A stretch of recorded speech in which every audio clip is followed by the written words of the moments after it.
នៅក្នុងទីតាំងនៃភូមិឫស្សីស្រស់គ្រួសារមួយក៏បានជួបប្រទះជាមួយនឹងបញ្ហា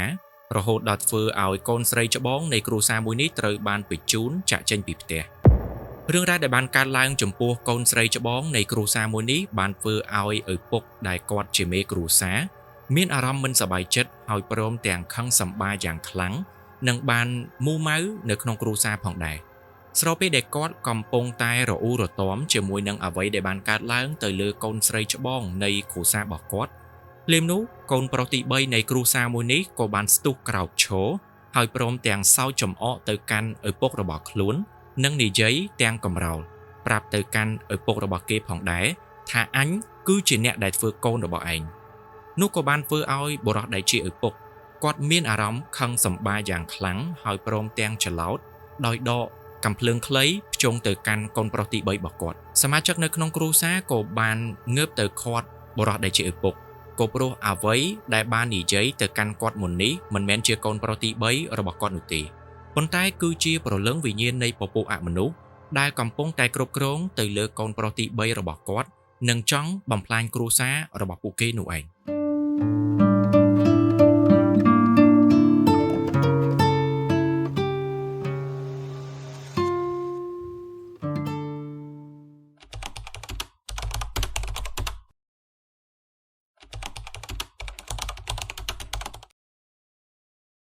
ស្វាគមន៍អ្នកទាំងអស់គ្នាមកកាន់ Special Episode នៃខែតុលាដែលនេះគឺជារឿងពិតរបស់ប្រិមិត្តយើងម្នាក់ដែលគាត់មានឈ្មោះថា Smith បានផ្ញើរឿងរ៉ាវទាំងនេះមកកាន់ក្រុមការងាររបស់យើងដើម្បីចងក្រងជាវីដេអូមួយនេះក្នុងការចែករំលែកជាមេរៀនជីវិតផងជាបទពិសោធន៍ផងទៅកាន់អ្នកទាំងអស់គ្នាកុំឲ្យឆាប់ជឿទុកចិត្តទៅលើនរណាម្នាក់ដែលចុងក្រោយគេបានคล้ายទៅជាបញ្ហាដែលបង្កឲ្យគ្រួសារមួយនេះត្រូវបានបែកបាក់ដោយសារតែអំពើអាគមរបស់គ្រូចាមដើម្បីកុំឲ្យអ្នកទាំងអស់គ្នារងចាំយូរដូច្នេះយើងនឹងចូលទៅកាន់សេចក្តីលម្អិតនៃវីដេអូរបស់យើងស្ថិតនៅក្នុងថ្ងៃនេះ Smith គឺជាកូនប្រុសពៅនៅក្នុងគ្រួសារមួយដែលមានសមាជិកចំនួន6នាក់ដែលមានម្ដាយឪពុករបស់គាត់បងស្រីចំនួន2នាក់បងប្រុសទី3រួមជាមួយនឹង Smith ដែលជាកូនពៅនៅក្នុងគ្រួសារផងដែរ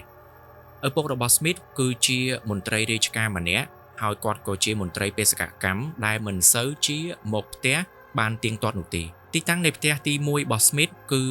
មិនមែនជាផ្ទះរបស់គ្រួសារ Smith តែម្ដងនោះទេប៉ុន្តែគឺជាផ្ទះដែល Smith រស់នៅជាមួយនឹងជីតាព្រមទាំងបងប្អូនចដូនមួយជាច្រើនទៀតអញ្ចឹងគឺផ្ទះមួយនេះរស់នៅច្រើនគ្រួសារហើយតាមរយៈអ្វីដែល Smith គាត់បានប្រាប់គឺផ្ទះមួយនេះត្រូវបានសង់មុនពេលដែលផ្លូវត្រូវបានលើកខ្ពស់អញ្ចឹងមានន័យថាក្រោយពេលដែលផ្លូវគេធ្វើគេឈូសឆាយទៅផ្ទះនេះគឺទាបជាងផ្លូវអញ្ចឹងធ្វើឲ្យទិដ្ឋភាពនៅផ្នែកខាងក្រោមនៃផ្ទះមួយនេះគឺមិនសូវជាមានពន្លឺចូលគ្រប់គ្រាន់នោះទេដែលអាចនិយាយបានថានៅចដាលផ្ទះណានៅខាងក្រោមផ្ទះមិនសូវជាមានពន្លឺចូលគ្រប់គ្រាន់នោះទេហើយផ្ទះមួយនេះគឺជាផ្ទះឈើហើយក៏មិនមែនជាផ្ទះធំទំនំខ្ពស់អីណាស់ណានោះដែរដែលល្មមសមគ្រប់អាចរស់នៅជុំគ្នាជាមួយនឹងគ្រួសារខាងជីតារបស់គាត់នោះឯង Smith ត្រូវបានធំធាត់នៅក្នុងផ្ទះមួយនេះរហូតដល់ពេលដែលគាត់មានអាយុចន្លោះពី6ឆ្នាំទៅ8ឆ្នាំដោយ Smith បានចាប់អារម្មណ៍ថាគ្រួសាររបស់ខ្លួនគឺជាគ្រួសារមួយដែលមិនសូវជាមានជំនឿទៅលើរឿងរ៉ាវអរូបីនោះទេហើយពួកគាត់ក៏តែងតែនិយាយនិងពន្យល់ប្រាប់ទៅកាន់ Smith ថារបស់ទាំងអស់ហ្នឹងគឺវាមិនមានពិតនោះទេនៅលើโลกនេះអញ្ចឹងក៏ធ្វើឲ្យ Smith ត្រូវបានធំដឹងក្តីជាមួយនឹងការដែលមិនជឿជាក់ទៅលើរបស់ទាំងអស់ហ្នឹងហើយក៏មិនខ្លាចដូចគ្នាដែល Smith គេតែងតែលេងនៅខាងក្រោមផ្ទះតែម្នាក់ឯងហើយមិនចេះខ្លាចអីមួយដូចជាក្មេងដទៃនោះទេនៅក្នុងល្ងាចមួយ Smith បានរងចាំឪពុករបស់ខ្លួនធ្វើដំណើរត្រឡប់មកពីធ្វើការវិញហើយគេលេងតែម្នាក់ឯងនៅខាងក្រោមផ្ទះដូចសពមួយដងបន្ទាប់ពីនោះមេឃក៏កាន់តែងងឹតហើយគេក៏បានឡើងទៅសួរម្ដាយដែលម្ដាយរបស់ Smith ក៏បានប្រាប់ថាយប់នេះឪពុករបស់ Smith ប្រហែលជាត្រូវធ្វើដំណើរមកផ្ទះវិញយឺតអញ្ចឹងឲ្យ Smith ទៅមុជទឹកឲ្យញ៉ាំបាយនិងចូលដំណេកមុនទៅក៏ព្រោះមិនបាច់ចាំប៉ាទេដែលប៉ារបស់ Smith គាត់អាចនឹងធ្វើដំណើរមកយឺតនោះឯងបន្ទាប់ពីបានធ្វើទៅតាមអ្វីដែលម្ដាយបានប្រាប់មុននេះ Smith ក៏បានចូលទៅសម្រាកនៅជិតម្ដាយដោយមិនបានចាប់អារម្មណ៍ថាមាននរណាម្នាក់កំពុងតែសម្រាកនៅក្បែរនឹងគេនោះទេ Smith ក៏បានគិតថានេះប្រហែលជាបងប្រុសទី3របស់ខ្លួន ក៏ព្រោះ Smith បាននិយាយថាបងប្រុសរបស់ខ្លួនតែងតែមកសម្រាកនៅជិតគេដូចជាអ្វីដែលកំពុងតែកាត់ឡើងប៉ុន្តែនៅព្រឹកនៃថ្ងៃបន្ទាប់ពី Smith បានសួរទៅកាន់ម្ដាយជាមួយនឹងបងប្រុសរបស់ខ្លួនពួកគាត់ទាំងពីរនាក់អត់បានដឹងថាកាលពីយប់មិញនេះមានអ្វីកើតឡើងចំពោះ Smith នោះទេក៏ព្រោះតែបងប្រុសទី3របស់ Smith មិនបានមកសម្រាកនៅជិត Smith នោះឡើយមិនយូរប៉ុន្មានអ្នកជិតខាងនៃផ្ទះមួយនេះក៏បានមកជជែកលេងជាមួយនឹងម្ដាយរបស់ Smith ហើយព្រមទាំងរំលឹកនិយាយអំពីអីដែលគាត់តែងតែឃើញនៃទស្សនវិជ្ជាស្ថិតនៅខាងក្រោមផ្ទះដែល Smith លេងម្នាក់ឯងជារៀងរាល់ល្ងាចនោះផងដែរគាត់បាននិយាយថាគាត់តែងតែបានឃើញស្រមោលរបស់នរណាម្នាក់នៅក្បែរនឹង Smith ហើយជាពិសេសក្រោយពេលដែល Smith បានឡើងទៅខាងលើផុតគាត់តែងតែបានឃើញអង្រឹងដែលចងនៅខាងក្រោមផ្ទះហ្នឹងគឺយល់ដូចជាមានមនុស្សអង្គុយនៅក្នុងអង្រឹងហ្នឹងប៉ុន្តែការពិតទៅគឺអត់មានមនុស្ស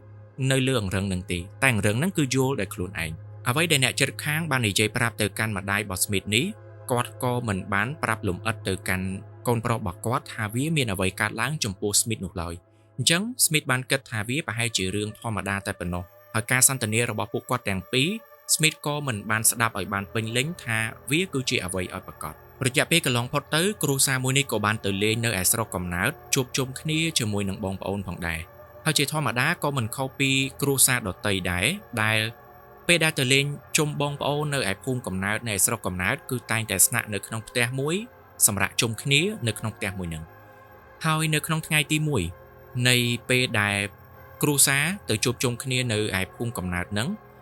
Smith បានលើចាស់គាត់ជជែកអំពីការដែលគាត់ចង់ទៅលេងនៅឯបឹងក្រោយភូមិហើយគាត់បានគិតថានៅថ្ងៃអាសៀលគាត់នឹងទៅលេងនៅឯបឹងក្រោយភូមិហើយយកក្មេងៗទៅលេងទឹកជាមួយក្រោយពេលដែលបាយថ្ងៃត្រង់ហើយពួកគាត់ក៏បានសម្រេចចិត្តថាមិនទៅវិញក៏ព្រោះគាត់ត្រូវជាប់រវល់ជាមួយនឹងការងារមួយចំនួនដែលត្រូវធ្វើធម្មតានៅពេលដែលទៅជួបជុំគ្នាខែបុណ្យខែទានអញ្ចឹងប្រកាសជាមានការវិចនំសមការរៀបចំអីផ្សេងអញ្ចឹង Smith ក៏បានឡើងទៅលើផ្ទះហើយព្រមទាំងគេងថ្ងៃដូចជាក្មេងៗធម្មតាដោយអ្នកទាំងអស់គ្នាដឹងនៅពេលដែលយើងសម្រាកឬក៏គេងនៅពេលថ្ងៃគឺអារម្មណ៍របស់យើងមិនសូវជាល្អនោះទេក្រោយពេលដែលយើងភ្ញាក់គឺវារៀងធីងថងហើយរៀងមូម៉ៅខុសពីធម្មតាហើយនោះក៏បានកើតឡើងចំពោះ Smith ដូចគ្នាក្រោយពេលដែលគេបានភ្ញាក់ពីការគេងថ្ងៃរបស់គេនឹងមក Smith ក៏ហាក់បីដូចជាមានអារម្មណ៍មិនល្អហើយព្រមទាំងមិនបានឃើញនរណាម្នាក់នៅបរិវេណនៃកន្លែងដែលគេកំពុងតែសម្រាកនឹងទេ Smith បានគិតថាម្ដាយឪពុករបស់ខ្លួនជាមួយនឹងចាស់ប្រហែលជាធ្វើដំណើរទៅបឹងនៅឯក្រោយភូមិដោយអត់បានយកគេទៅជាមួយអញ្ចឹង Smith ក៏បានប្រញាប់ចុះពីផ្ទះហើយព្រមទាំងរត់តម្រង់ទៅកាន់បឹងនៅឯក្រោយភូមិហើយផ្លូវទៅកាន់បឹងនៅឯក្រោយភូមិនេះគឺមិនសូវជាមានផ្ទះរបស់អ្នកភូមិរស់នៅតាមដងផ្លូវនោះទេវាអាចនិយាយបានថាជាផ្លូវភូមិឬក៏ផ្លូវអតេះបរមួយដែលមិនមែនជាផ្លូវធំដែលមានចរាចរណ៍ធ្វើដំណើរទៅមកនោះទេអញ្ចឹង Smith បានធ្វើដំណើរឆ្លងកាត់ព្រៃឆ្លងកាត់ដីទំនេរមួយចំនួនរហូតដល់គេស្រាប់តែបានប្រទះឃើញសមាជិកគ្រួសាររបស់ខ្លួនមានម្ដាយឪពុកបងស្រីជាមួយនឹងបងប្រុសកំពុងតែធ្វើដំណើរដើរកាត់ទៅទិងផ្លូវ Smith បានគិតថាប្រហែលជាគាត់កំពុងតែរងចាំគេដើម្បីនឹងធ្វើដំណើរទៅបឹងជាមួយប៉ុន្តែសកម្មភាពនៃគ្រួសាររបស់ Smith ដែលកំពុងតែបង្ហាញនៅចំពោះមុខ Smith មិនមែនជាសកម្មភាពប្រក្រតីនោះទេ Smith បានឃើញពួកគាត់តម្រង់ជួរគ្នាធ្វើដំណើរជាបន្ទាត់កាត់ទៅទិងផ្លូវហើយដើរចូលទៅក្នុងព្រៃបើទោះបីជា Smith ព្យាយាមស្រែកយំហៅឲ្យគាត់ឈប់ដើម្បីនឹងចាំគេយ៉ាងណាក៏ដោយក៏ពួកគាត់មិនបានងាកមើលឬក៏ឆ្លើយតបជាមួយនឹង Smith នោះទេ Smith បានព្យាយាមរត់តាមម្ដងហើយម្ដងទៀតក៏នៅតែមិនអាចតាមទាន់នៃសមាជិកគ្រួសាររបស់ខ្លួនដែលគេបានឃើញនៅនឹងភ្នែកនោះដែរហើយរហូតទៅដល់ទីតាំងមួយកន្លែងគេក៏ស្រាប់តែកលៀសភ្នែកចេញនិងមិនបានឃើញវត្តមានរបស់ពួកគាត់បន្តទៅទៀតនោះទេ Smith ក៏បានអង្គុយយំនៅកណ្ដាលដីដែលគេកំពុងតែស្ថិតនៅនឹងរហូតដល់ពេលដែលគេភ្ញាក់ស្មារតីមកវិញគឺនៅក្នុងពេលដែលបងប្អូនរបស់គេបានឆោឡោស្វែងរក Smith រហូតដល់បានឃើញគេស្ថិតនៅកណ្ដាលដីមួយនឹងឯងគ្រប់គ្នាមានភាពងឿងឆ្ងល់យ៉ាងខ្លាំងថាតើ Smith បានចូលទៅដីទនេរមួយកន្លែងហ្នឹងបានដោយរបៀបណាក៏ព្រោះដោយសារតែស្ថិតនៅជុំវិញដីហ្នឹងសុទ្ធសឹងតែជាព្រៃរួមជាមួយនឹងលបងដែលគេព័ទ្ធបន្លាលុះទាំងដែលបើទោះបីជាក្មេងមានមៀតទូចឬក៏ទៀបយ៉ាងណាក៏ដោយក៏ពិបាកនឹងចូលទៅតាមចន្លោះប្រហោងមួយចំនួនដែរតែ Smith អង្គុយនៅចំកណ្ដាលដីមួយនឹងដែលធ្វើឲ្យមនុស្សគ្រប់គ្នាបានគិតថានេះវាមិនមែនជារឿងធម្មតានោះទេ Smith ក៏បាននិយាយអំពីអីដែលខ្លួនបានជួបមុននេះប្រាប់ទៅកាន់ម្ដាយឪពុករបស់ខ្លួនហើយគាត់ក៏មិនបានប្រាប់ទៅកាន់ Smith អំពីអ្វីដែលបានកើតឡើងហ្នឹងវាគឺជាអីដែរដែលគាត់បានត្រឹមតែលួងលោមទៅកាន់ Smith ហើយឲ្យគេធ្វើដំណើរត្រឡប់ទៅវិញនឹងធ្វើហីដូចជាអត់មានអីកើតឡើងទាំងដែលស្ថិតនៅក្នុងការគិតរបស់គាត់គឺពួកគាត់បានដឹងយ៉ាងច្បាស់ថា Smith មានញាណពិសេសឬក៏មានអ្វីមួយដែលអាចទំនាក់ទំនងជាមួយនឹងពពួកអស់នឹងបានចំណែកអ្វីដែល Smith បានមើលឃើញមុននេះគឺមិនមែនជាវត្តមានរបស់ពួកគាត់នោះទេប៉ុន្តែគឺជាពពួកអមនុស្សដែលកំពុងតែចង់បន្លំភ្នែកទៅកាន់ Smith ហើយអន្តងឲ្យគេធ្វើដំណើរទៅកន្លែងណាមួយស្ថិតនៅក្បែរនឹងបឹងក្រោយភូមិនោះឯងបន្ទាប់ពីអ្វីដែលបានកើតឡើង Smith គាត់ក៏បានដឹងថាគាត់មានញាណពិសេសនិងមានអ្វីមួយដែលអាចជាភាពងាយស្រួលក្នុងការទំនាក់ទំនងជាមួយនឹងពពួកអមនុស្សឬពពួកវិញ្ញាណទាំងអស់ហ្នឹងប៉ុន្តែម្ដាយឪពុករបស់ Smith រួមជាមួយនឹងគ្រួសាររបស់ Smith នៅតែមិនព្រមប្រាប់ទៅកាន់ Smith អំពីអ្វីដែលពួកគាត់បានដឹងចំពោះព្រឹត្តិការណ៍ដែល Smith បានជួបកន្លងមកនោះទេ Smith គាត់បាននិយាយចំពោះរឿងរ៉ាវដែលបានកើតឡើងនេះផងដែរថាក្រោយពេលដែលគាត់បានធំដឹងក្តីទៅហើយទើបគាត់បានដឹងពីចាស់ជាមួយនឹងគ្រួសារថាកាលដែលគាត់ទៅអង្គុយនៅកណ្ដាលដីមួយកន្លែងហ្នឹងក៏ព្រោះដោយសារតែមានអ្នកតាចាស់ស្រុកម្នាក់ដែលព្យាយាមបញ្ជៀស Smith មិនឲ្យធ្លាក់ចូលទៅក្នុងអន្ទាក់របស់ព្រលឹងវិញ្ញាណមិនល្អទាំងអស់ហ្នឹងនៅក្នុងពេលនោះបើសិនបើអត់មានអ្នកដែលព្យាយាមជួយទៅដល់ Smith នោះទេប្រហែលជា Smith ត្រូវជួបប្រទះជាមួយនឹងរឿងមិនល្អដោយសារតែព្រលឹងវិញ្ញាណដែលព្យាយាមរំខាននិងព្យាយាមបំភាន់ទៅដល់ Smith ដើម្បីឆក់យកអាយុជីវិតរបស់គេនឹងឯងងាកមកនិយាយអំពីផ្ទះនៃគ្រួសាររបស់ Smith ឯនេះវិញផ្ទះដែល Smith បានរស់នៅជាមួយនឹងគ្រួសារបងប្អូនជីដូនមួយព្រមទាំងជីតារបស់ខ្លួននឹងគាត់ក៏បានលក់វាដើម្បីបែងចែកនៅទ្រព្យសម្បត្តិចែកទៅឲ្យកូនផងដែរដោយម្ដាយរបស់ Smith ក្រោយពេលដែលទទួលបាននៅប្រាក់មួយចំនួនដែលជាកេរ្តិ៍អាករបន្សល់ទុកពីឪពុករបស់គាត់នឹងគាត់ក៏បានយកវាដើម្បីនឹងទៅទិញផ្ទះថ្មីមួយកន្លែងស្ថិតនៅក្នុងភូមិអាស័យស្រស់ដែលនៅមិនឆ្ងាយប៉ុន្មានពីផ្ទះចាស់របស់គាត់នោះទេជារៀងរាល់ព្រឹកម្ដាយរបស់ Smith គាត់តែងតែឡើងផ្សារដែលស្ថិតនៅក្បែរនឹងភូមិអាស័យស្រស់នឹងឯងហើយគាត់ធ្វើដំណើរជាមួយនឹងម៉ូតូឌុបនៅក្នុងភូមិម៉ូតូឌុបម្នាក់នេះក្រោយពេលដែលគាត់បានជូនម្ដាយរបស់ Smith ទៅមកជាប្រចាំអញ្ចឹងទៅក៏ទំនាក់ទំនងនៃគ្រួសាររបស់ Smith រួមជាមួយនឹងម៉ូតូឌុបម្នាក់ហ្នឹងកាន់តែមានភាពជិតដិតដូចជាសាច់ញាតិនឹងគ្នាដូច្នោះដែររយៈពេលកន្លងផុតទៅម៉ូតូឌុបម្នាក់នេះគាត់អាចចេញចូលផ្ទះរបស់ Smith បានដូចជាសមាជិកគ្រួសារហើយពេលខ្លះគាត់ក៏ទទួលទានអាហារពេលថ្ងៃឬក៏ពេលល្ងាចជុំគ្នាជាមួយនឹងគ្រួសាររបស់ Smith ផងដែរមិនត្រឹមតែប៉ុណ្ណោះនៅក្នុងដំណើរកម្សាន្តដូចជាទៅលេងនៅខេត្តណាមួយទៅស្រុកកំណើតទៅអីអញ្ចឹងម៉ូតូឌុបម្នាក់ហ្នឹងក៏ធ្វើដំណើរទៅលេងជាមួយផងដែរដែលយើងអាចនិយាយបានថាពួកគាត់គឺជាអ្នកដតីពិតមែនប៉ុន្តែការរាប់អានមួយនេះគឺធ្វើឲ្យគ្រួសាររបស់ Smith ជាមួយនឹងម៉ូតូឌុបម្នាក់ហ្នឹងរាប់អានគ្នាដូចជាបងប្អូនជាប់សាច់ឈាមនឹងគ្នាអញ្ចឹងនៅក្នុងពេលមួយម៉ូតូឌុបម្នាក់ហ្នឹងបានបង្ហើបនិយាយប្រាប់ទៅកាន់ម្ដាយរបស់ Smith តែគាត់ក៏មិនបានគិតថានេះវាគឺជាអីដែលម៉ូតូឌុបម្នាក់ហ្នឹងមានបំណងទៅលើកូនស្រីច្បងរបស់គាត់នោះទេដែលម៉ូតូឌុបម្នាក់ហ្នឹងបាននិយាយថាបើសិនបើយើងព្យាយាមធ្វើអំពើល្អទៅកាន់គ្រួសារមួយតើថ្ងៃមុខយើងអាចក្លាយទៅជាសមាជិកគ្រួសារមួយហ្នឹងបានពេញលេញឬក៏អត់ម្ដាយរបស់ Smith ក៏បានឆ្លើយទៅតាមអ្វីដែលគាត់អាចឆ្លើយទៅបានប៉ុន្តែមិនអាចចាប់អារម្មណ៍បានថាម៉ូតូឌុបម្នាក់ហ្នឹងមានចិត្តទៅលើកូនស្រីច្បងរបស់គាត់នោះទេដោយសារតែម្ដាយរបស់ Smith ជាមួយនឹងគ្រួសាររបស់ Smith មិនបានដឹងថាម៉ូតូឌុបម្នាក់ហ្នឹងមានចិត្តទៅលើកូនស្រីច្បងនៃគ្រួសាររបស់គាត់នោះទេអញ្ចឹងក្រោយពេលដែលមានគ្រួសារមួយផ្សេងទៀតបានចូលសួរកូនស្រីច្បងរបស់គាត់អញ្ចឹងគាត់ក៏បានមើលពិភាក្សាគ្នាជាមួយនឹងគ្រួសារហ្នឹងម្ដងហើយម្ដងទៀតរហូតដល់ត្រូវរើគ្នាហើយព្រមទាំងឲ្យកូនទាំងពីរនាក់មើលចិត្តគ្នាទៅវិញទៅមកផងដែរនៅក្នុងពេលដែលគ្រួសារទាំងពីរកំពុងតែពិភាក្សាគ្នាដើម្បីនឹងរៀបចំពិធីមង្គលការផ្សំគុំកូនស្រីច្បងនៃគ្រួសាររបស់ Smith នឹងជាមួយនឹងខាងគ្រួសារដែលបានចូលមកទៅដឹងអញ្ចឹងម៉ូតូឌុបម្នាក់ហ្នឹងគឺចាប់ផ្ដើមកាត់ផ្ដាច់ទំនាក់ទំនងរៀងឃ្លាតឆ្ងាយពីគ្រួសាររបស់ Smith ប៉ុន្តែក៏អត់មាននរណាម្នាក់ចាប់អារម្មណ៍ខ្លាំងពេកទៅលើម៉ូតូឌុបម្នាក់នឹងដែរក៏ព្រោះពេលខ្លះ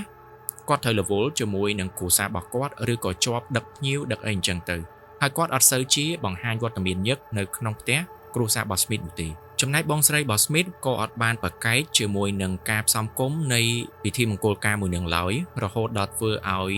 ការរៀបចំនៃពិធីមង្គលការត្រូវបានរៀបចំឡើងនៅក្នុងល្ងាចនៃថ្ងៃសូត្រមន្តឬជាថ្ងៃចូលរោងដែលចាស់ៗក៏បានរៀបចំពិធីផ្សេងៗនិងការក្រុងពលីនៅក្នុងល្ងាចនៃថ្ងៃសូត្រមន្តអ្វីដែលចម្លែកក៏ស្រាប់តែភ្លើងទៀនដែលបានប្រើប្រាស់នៅក្នុងពិធីក៏ឆាបដូចជាមានប្រេងសាំងបានបាចសាចនៅលើអាសនៈមួយនឹងដូច្នោះដែរហើយព្រមទាំងបានធ្វើឲ្យគ្រប់គ្នាបញ្ញាប់ចូលទៅជួយពលុតនៃទីតាំងដែលកំពុងតែរៀបចំពិធីក្រុងពលីចាស់បានដឹងថាវាមានរឿងមិនស្រួលបានកើតឡើងនៅក្នុងនេះទៅហើយប៉ុន្តែគាត់ព្យាយាមឧបកិច្ចថាវាគឺជារឿងល្អអញ្ចឹងទៅក្នុងនោះក៏មានចាស់គាត់បានប្រទះឃើញនៅ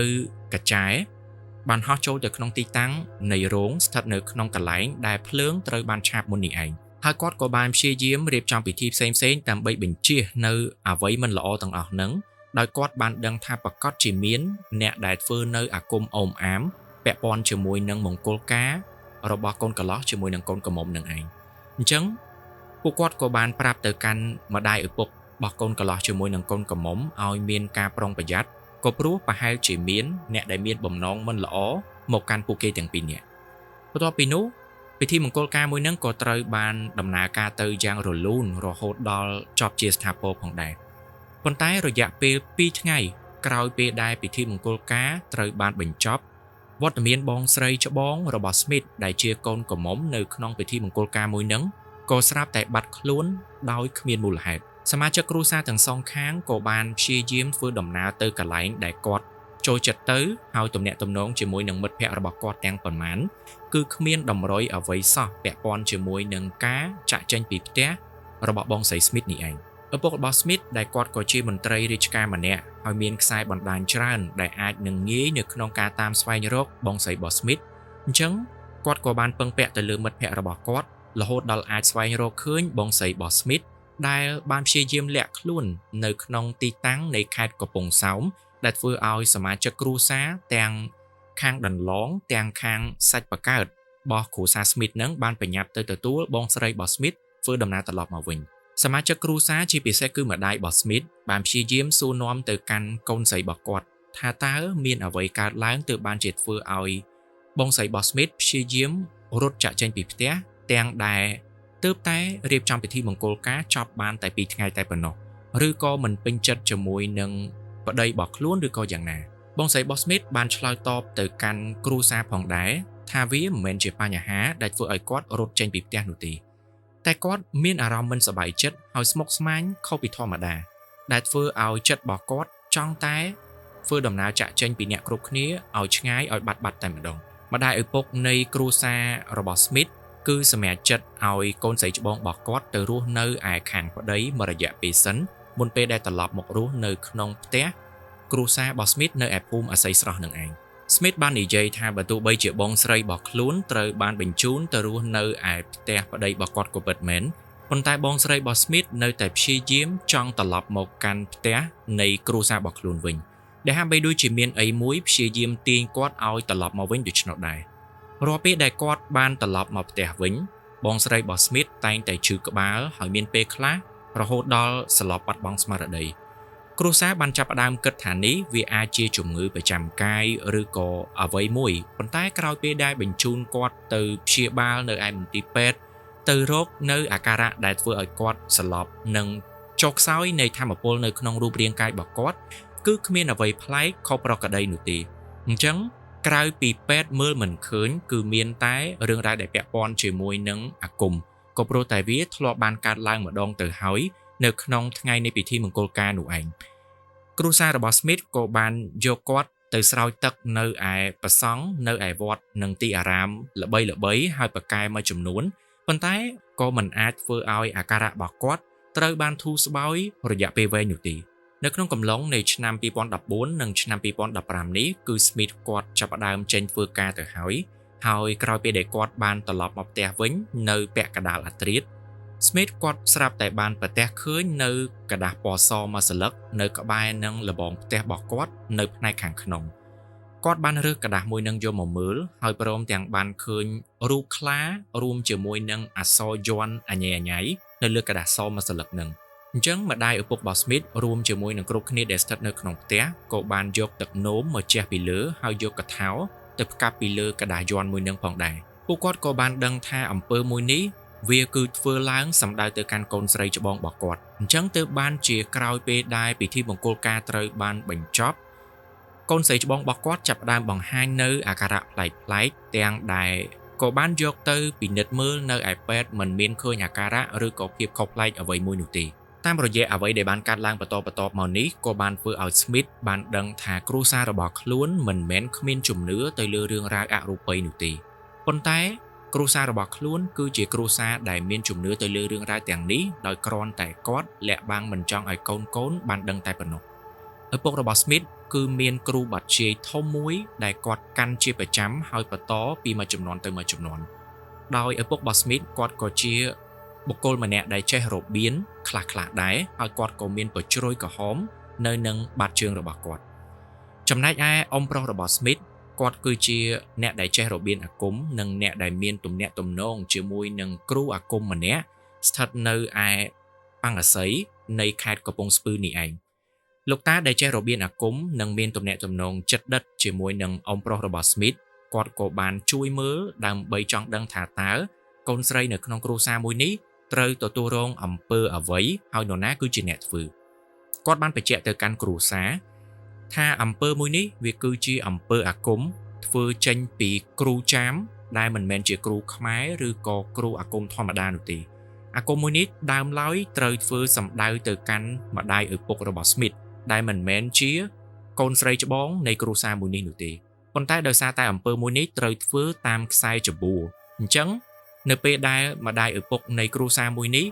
មានរាសីខ្ពស់វានឹងធ្លាក់ទៅកាន់កូនស្រីច្បងគឺជាបងស្រីរបស់ Smith ដែលទើបតែរៀបចំពិធីមង្គលការហើយនឹងឯងលោកតាដែលចេះរបៀនអាគមក៏បានបញ្ជាក់ផងដែរថាអ្នកដែលស្ថិតនៅពីក្រោយអាគមមួយនេះគឺជាអ្នកដែលមានភាពជិតដិតជាមួយនឹងគ្រួសារនេះបំផុតដូច្នេះគាត់បានប្រាប់ឲ្យម្ដាយឪពុករបស់ Smith មានការប្រុងប្រយ័ត្នចំពោះអ្នកណាក៏ដោយឲ្យតែមានភាពជិតដិតហើយអាចចេញចូលនៅខាងក្នុងផ្ទះរបស់ពួកគាត់បាននោះឯងនៅក្នុងចំណោមនោះម្ដាយរបស់ Smith ចាប់ផ្ដើមសង្ស័យទៅលើម៉ូតូឌុបដែលរាប់អានជាមួយនឹងគ្រួសាររបស់គាត់ក៏ព្រោះចាប់តាំងពីកូនស្រីច្បងនៃគ្រួសារមួយនេះរៀបចំពិធីមង្គលការពូម៉ូតូឌុបគឺមិនសូវជាបង្ហាញវត្តមាននោះទេហើយក៏មិនដែលជួយយកអាសានៅក្នុងគ្រួសារមួយនេះដូចជាកាលពីមុននោះឡើយជាពិសេសក្នុងពេលដែលបងស្រីរបស់ Smith មានអាការៈនៃបញ្ហារបស់គាត់ត្រូវបានរើឡើងពូម៉ូតូឌុបម្នាក់នេះមិនដែលចូលមកជួយខ្នះខ្នែងដូចជាពេលមុននោះទេហើយអ្វីដែលគាត់បាននឹកឃើញគឺពាក្យសម្ដីរបស់ម៉ូតូឌុបម្នាក់នេះដែលធ្លាប់បានបង្ហើបនិយាយទៅកាន់គាត់ដែលធ្វើឲ្យម្ដាយរបស់ Smith មានការសង្ស័យថាពូម៉ូតូឌុបម្នាក់នេះគឺអាចជាអ្នកដែលពេញចិត្តជាមួយនឹងកូនស្រីច្បងរបស់គាត់ហើយក្រោយពេលដែលពិធីមង្គលការត្រូវបានរៀបចំទើបធ្វើឲ្យពូម៉ូតូឌុបម្នាក់នេះធ្វើអំពើទៅកាន់គ្រួសាររបស់គាត់ជាការសងសឹកនោះឯងសមាជិកនៅក្នុងគ្រួសារគឺគ្មាននរណាម្នាក់បង្ហាញនៅសកម្មភាពគួរឲ្យពូម៉ូតូឌុបម្នាក់នេះបានដឹងថាសមាជិកគ្រួសារដឹងពីទង្វើរបស់ខ្លួនបានធ្វើនោះទេនៅក្នុងពេលមួយម្ដាយរបស់ Smith គាត់ក៏បានសង្កេតឃើញថាពូម៉ូតូឌុបរាល់ពេលដែលចូលទៅខាងក្នុងផ្ទះគាត់តែងតែយកកែវទឹកដែលមាននៅក្បែរនឹងធុងទឹកកកយកវាមកគោះ3ដងនៅនឹងមាត់ធុងដែលដូចជាគាត់ព្យាយាមគោះឲ្យកែវនឹងអស់ទឹកចឹងកលាស់កែវឲ្យអស់ទឹកចឹងប៉ុន្តែបន្ទាប់ពីគោះកែវនៅនឹងមាត់ធុងហើយគាត់យកកែវនឹងទៅកូរនៅក្នុងធុងមុនពេលដែលគាត់ដួសមកផឹកវាហាក់បីដូចជាមានអ្វីមួយខុសប្រក្រតីខុសប្លែកពីអ្នកដែលចូលទៅដួសទឹកដើម្បីយកមកផឹកធម្មតានោះឯងរយៈពេលកន្លងផុតទៅសមាជិកគ្រួសាររបស់ Smith ក៏មិនបានឃើញពូម៉ូតូឌុបម្នាក់នេះឧស្សាហ៍មកនោះទេក៏ព្រោះដោយសារតែគាត់បានលក់ម៉ូតូរបស់គាត់ទៅហើយដែលគ្រប់គ្នាជឿជាក់ថាគាត់បានយកប្រាក់ទាំងអស់នោះទៅបំពេញពិធីអាគមដើម្បីធ្វើបាបមកកាន់គ្រួសារនិងបងស្រីរបស់ Smith នោះឯងស្ថានភាពនៃអាការៈបងស្រីរបស់ Smith កាន់តែធ្ងន់ធ្ងរដែលគាត់ចាប់ផ្ដើមមិនអាចគ្រប់គ្រងខ្លួនឯងបានដោយ Smith គាត់បាននិយាយថាមានពេលខ្លះបងស្រីរបស់គាត់បានបកាច់នៅនឹងដីហើយខំមាត់ខ្លួនឯងដូចជាមនុស្សឈួតជ្រូកដូច្នោះដែរប៉ុន្តែ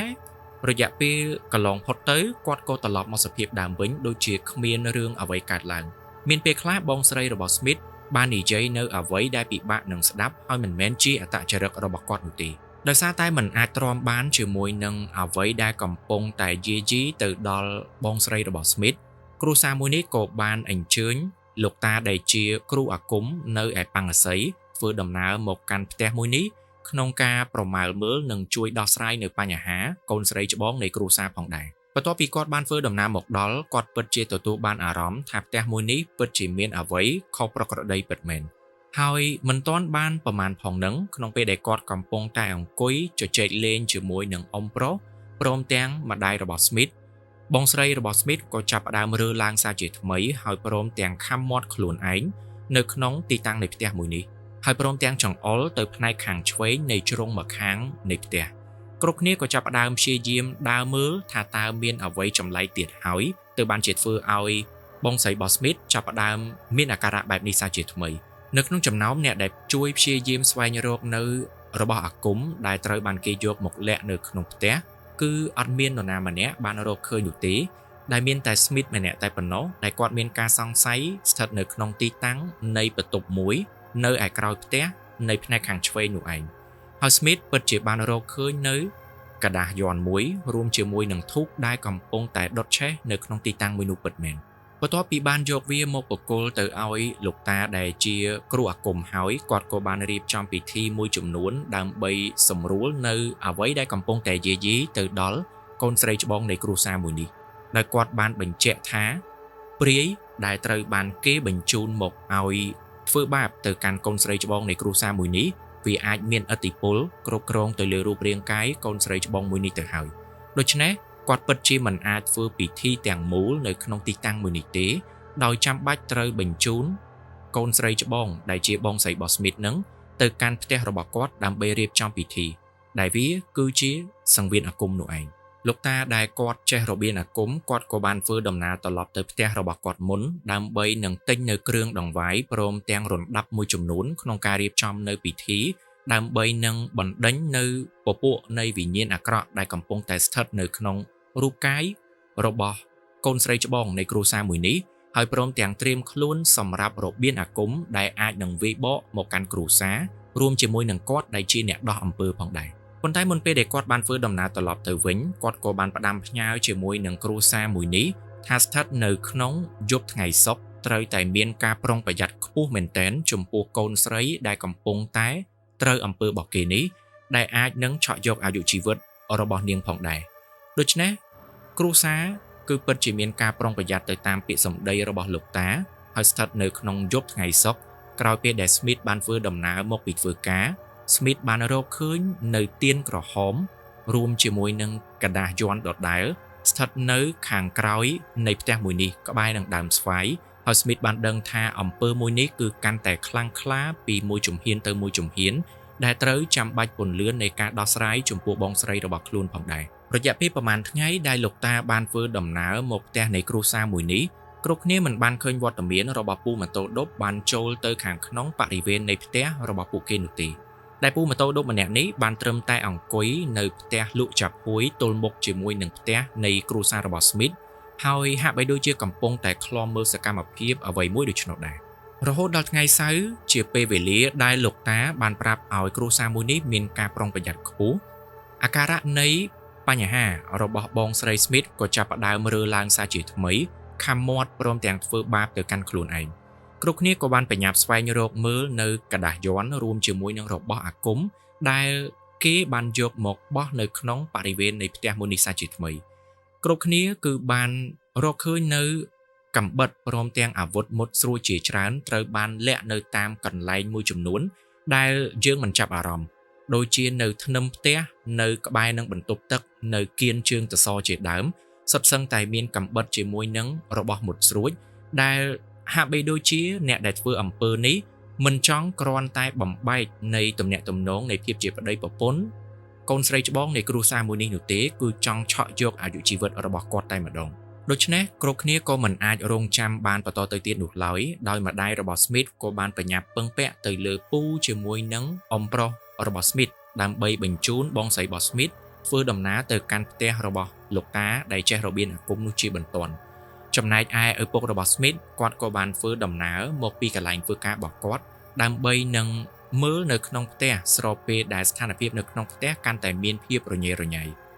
ក្រោយពេលដែលគាត់បានធ្វើដំណើរមកដល់បងស្រីរបស់ Smith ក៏ត្រូវបានបញ្ជូនទៅកាន់ផ្ទះលោកតាទៅហើយប៉ុន្តែគាត់នៅតែមានអារម្មណ៍មូម៉ៅយ៉ាងខ្លាំងក៏ព្រោះដោយសារតែគាត់បានគោរពនិងជឿជាក់ទៅលើគ្រូបាត់ជាយគោរពជឿជាក់ទៅលើអ្នកតាចាស់ស្រុកអីជាដើមជានាងផ្ទះជាដើមប៉ុន្តែនៅតែឲ្យខ្មោចព្រៃឬក៏ពពួកអមនុស្សទាំងនេះចូលមកធ្វើបាបឬទន្ទ្រានទៅដល់អាយុជីវិតសមាជិកគ្រួសាររបស់គាត់ដែលគាត់បាននិយាយថាប៉ះសិនបើខ្មោចស្រុកមិនបើកដៃឲ្យខ្មោចព្រៃនោះទេវាប្រហែលជាគ្មានរឿងរ៉ាវមិនល្អបែបនេះត្រូវបានកាត់ឡើងនោះឡើយអញ្ចឹងគាត់ចាំបាច់គោរពបូជាធ្វើអីប៉ះសិនបើមិនអាចការពារអាយុជីវិតរបស់ពួកគាត់បានផងនោះគាត់និយាយមិនទាន់ចប់ពីមាត់ផងកូនប្រុសច្បងនៃគ្រួសារមួយនេះក៏បានស្ទុះក្រោកឈរហើយព្រមទាំងសើចចំអកទៅកាន់ឪពុករបស់ខ្លួនហើយព្រមទាំងបាននិយាយថាអញគឺជាអ្នកដែលធ្វើកូនរបស់ឯង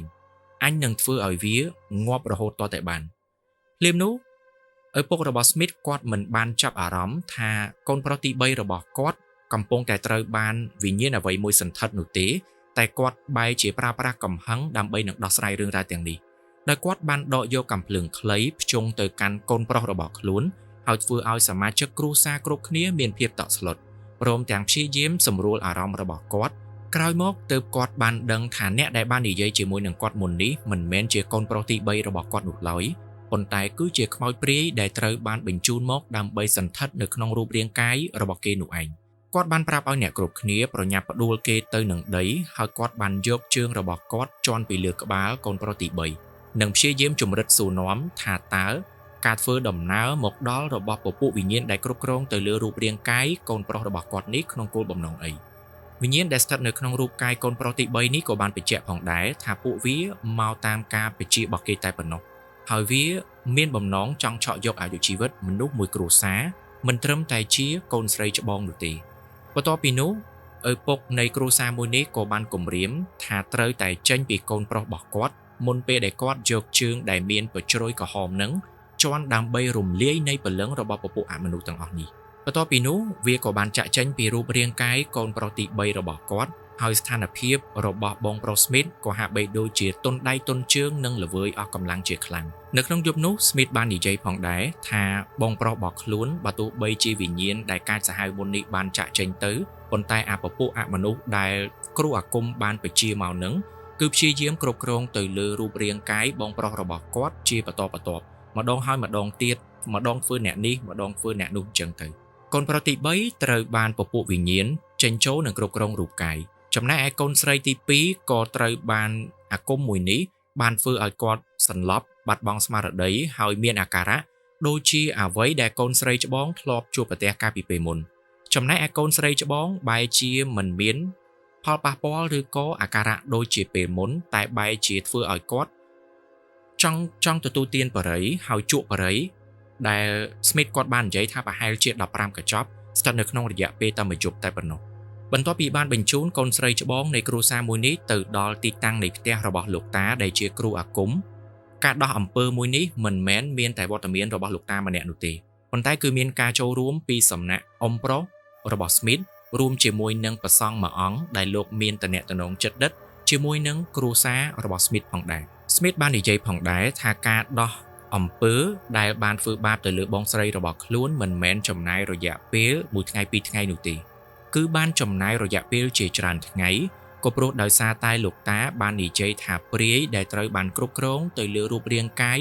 បងស្រីរបស់ Smith គឺមានទំនាក់ទំនងជាបងប្អូនជាប់សាច់សាលោហិតជាមួយនឹងអ្នកដែលព្យាយាមឲ្យធ្វើអាគមនេះឯងមានន័យថាព្រាយដែលស្ថិតនៅក្នុងរូបកាយបងស្រីរបស់ Smith គឺមានទំនាក់ទំនងជាបងប្អូនកាលដែលនៅរស់ជាមួយនឹងពូម៉ូតូឌុបនឹងឯង Smith បាននិយាយថាលោកតាបានឲ្យបងស្រីរបស់ខ្លួនផឹកទឹកនោមរបស់ក្មេងស្រីដែលទើបតែមករដូវហើយព្រមទាំងបានធ្វើឲ្យអ្វីដែលមាននៅក្នុងខ្លួនរបស់គាត់បានក្អួតចេញមកខាងក្រៅដែលមើលទៅវាដូចជាឈាមប៉ុន្តែគឺជាឈាមដែលមានពណ៌ខ្មៅដូចជាភក់ជ្រាំដូច្នោះដែរនៅក្នុងពិធីចុងក្រោយបងស្រីរបស់ Smith គឺត្រូវចងពងដើម្បីនឹងរៀបចំពិធីតាមរបៀងដែលលោកតាបានរៀបចំហើយគ្រួសាររបស់ Smith បាននិយាយថាបានឃើញនៃវត្តមានស្រមោលអ្វីមួយបានព្យាយាមវាចេញពីខាងក្នុងសរងបងស្រីរបស់ Smith នឹងឯង ក្រោយពេលដែលពិធីមួយនេះត្រូវបានទទួលនូវភាពជោគជ័យលោកតាបានបញ្ជាក់នៅក្នុងរឿងរ៉ាវមួយនេះថាបើទោះបីជាបងស្រីរបស់ Smith ព្រមទាំងអាគមផ្សេងៗត្រូវបានដោះចេញពីគ្រួសាររបស់ Smith ក៏ដោយប៉ុន្តែផ្ទះដែល Smith រស់នៅគឺវាមានពពួកអមនុស្សព្រមទាំងរឿងរ៉ាវមិនល្អបានទុំជាប់នៅនឹងផ្ទះមួយនោះទៅហើយដូច្នេះចាំបាច់ត្រូវតែព្យាយាមស្វែងរកនៅផ្ទះថ្មីមុនពេលដែលគ្រួសារមួយនេះត្រូវបានបែកបាក់ប៉ុន្តែគ្រប់យ៉ាងវាហាក់បីដូចជាមិនអាចកែប្រែបាននោះឡើយក៏ព្រោះក្រោយពេលដែលរឿងរ៉ាវគ្រប់យ៉ាងត្រូវបានកាត់ឡើងហើយនោះ Smith គាត់បាននិយាយថាប្តីរបស់បងស្រីគាត់ជាមួយនឹងបងស្រីគាត់គឺត្រូវបានលែងលះគ្នាហើយចំណែកឯម្ដាយឪពុករបស់គាត់ក៏បានចែកផ្លូវគ្នានិងគ្រួសារទាំងមូលគឺត្រូវបានរស់នៅឆ្ងាយពីគ្នាហើយគ្មាននរណាម្នាក់រស់នៅក្នុងផ្ទះនៃភូមិអាស័យស្រស់នឹងបន្តទៅទៀតនោះឡើយដែលផ្ទះមួយនេះគឺត្រូវបានបិទវាទុកចោលនៅក្នុងទីតាំងនៃភូមិអាស័យស្រស់ហើយគ្រួសាររបស់គាត់គឺបានបែកខ្ញែកគ្នារស់នៅរៀងៗខ្លួនដែលមិនបានរស់នៅជួបជុំគ្នាដូចជាកាលពីមុននោះឡើយចំណែកដំណឹងពាក់ព័ន្ធជាមួយនឹងពូម៉ូតូឌុបនោះក៏ត្រូវបានបាត់ដំណឹងសូន្យឈឹងរហូតមកទល់នឹងពេលបច្ចុប្បន្នដោយគ្មាននរណាម្នាក់បានដឹងថាគាត់នៅមានជីវិតឬក៏ត្រូវបានបាត់បង់ជីវិតដោយសារតែអ្វីដែលរបៀងអាគមមួយនេះបានវត្តត្រឡប់ទៅកាន់គាត់វិញនោះទេរឿងរ៉ាវដែលប្រិមិត្តរបស់យើងបានចែករំលែកក៏បានឈានចូលមកដល់ទីបញ្ចប់ហើយក៏អរគុណអ្នកទាំងអស់គ្នាដែលបានតាមដានទស្សនាផងដែរសម្រាប់ប្រិមិត្តដែលចង់ចែករំលែកនៅបទពិសោធន៍ក៏ដូចជារឿងរ៉ាវដែលខ្លួនបានជួបប្រទះអ្នកទាំងអស់គ្នាក៏អាច scan QR ដែលមាននៅខាងលើ screen មួយនេះដើម្បីផ្ញើសាច់រឿងរបស់អ្នកទាំងអស់គ្នាតាមរយៈ Telegram មកកាន់ខ្ញុំផ្ទាល់រួមជាមួយនឹងក្រុមការងារក្នុងការចែករំលែកកុំភ្លេច comment អំពីមតិយោបល់របស់អ្នកទាំងអស់គ្នាស្ថិតនៅផ្នែកខាងក្រោមនៃវីដេអូមួយនេះជួបគ្នានៅវីដេអូក្រោយជាមួយនឹងប្រធានបទថ្មី